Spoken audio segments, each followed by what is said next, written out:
Risau hilang kerja sebab kecerdasan buatan atau AI.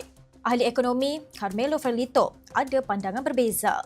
Dalam satu artikel kepada editor, beliau menjelaskan setiap teknologi baharu memang akan timbulkan rasa bimbang. Seperti golongan Luddites, pada sekitar tahun 1800 yang memusnahkan mesin sehinggalah kebimbangan terhadap elektrik dan komputer. Coraknya sama, pekerjaan berubah tapi tidak hilang. Sebaliknya, produktiviti meningkat, kos menurun dan keperluan manusia semakin bertambah.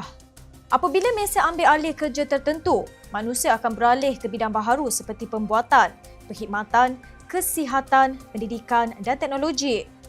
Bidang yang dulu orang tak pernah bayangkan. AI juga sama katanya.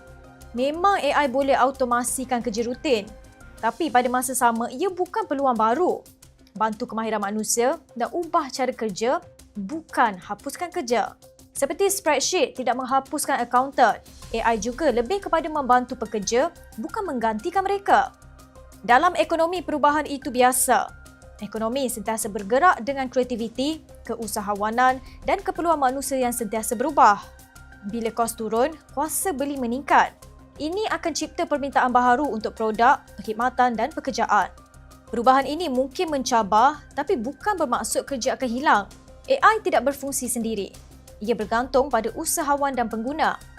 Jika ia memberi manfaat, ekonomi akan berkembang dan membuka peluang dalam bidang baharu yang kita tak pernah terfikir. Kesimpulannya, bukan tak ada kerja di masa depan, tetapi kerja akan berubah jadi lebih khusus dan terus berikan nilai. Jadi tak perlu risau. Lebih baik kita sesuaikan diri, tingkatkan kemahiran dan terus cipta nilai. Untuk maklumat lanjut, rujuk artikel Carmelo Ferlito di FMT seperti yang tertera. Saya Haili Izzati, FMT.